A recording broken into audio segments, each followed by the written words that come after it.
అనారోగ్యం పాలయ్యాక బయటపెట్టిన అసురెడ్డి అసలైన నిజాలు. ఇక ఒక యాంకర్గా ఇండస్ట్రీలో అడుగుపెట్టిన అశురెడ్డి గొప్ప గొప్ప వ్యక్తులతో సంబంధాలను ఏర్పరచుకుంటూ అతి తక్కువ టైంలోనే ఎక్కువ స్థాయికి చేరుకుంటూ పోయింది.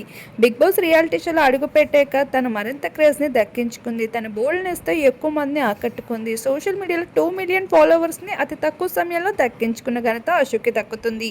ఇక ఇండియాని వదిలి ఎక్కువగా ఫారెన్స్లోనే కనిపిస్తూ వచ్చేసిన అశురెడ్డి గత కొన్నేళ్లుగా ఇండస్ట్రీకి మొత్తానికి గాయమైపోయింది.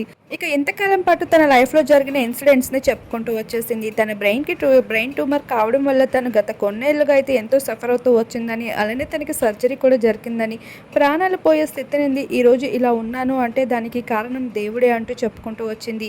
అయితే తను ఇంతలా సఫర్ అవుతూ వచ్చినప్పుడు తన నిజస్వరూపాలు అందరివి తెలుసుకుందంట. అయితే తనకి ఎంతో సన్నిహితంగా ఉన్న వ్యక్తులు కూడా ఆ సమయంలో తనని ఎంతో దూరం పెట్టేశారు.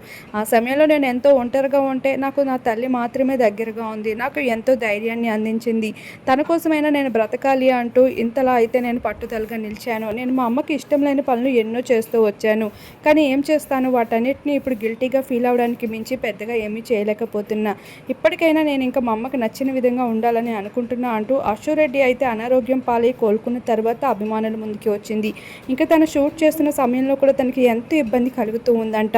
కానీ తను ఏమీ చేయలేకపోతుంది. ఇక తనని తను ఎంతో గట్టిగా సంకల్పంగా అయితే ముందడుగు వేసుకుంటూ వెళ్తుంది అంటూ చెప్పుకుంటూ వచ్చింది. ఈ మాటలపై తన ఫ్యాన్స్ అయితే మీలాంటి మీ మాటలు ఎంతో మందికి ఆదర్శంగా నిలుస్తున్నాయి. అలా బాధపడుతున్న వారు ఎంతో మందికి మీరు ఉదాహరణగా నిలుస్తారు. ఇంకా మీరు బాగుంటారు అంటూ బెస్ట్ కామెంట్స్ని తన ఫ్యాన్స్ అందిస్తున్నారు.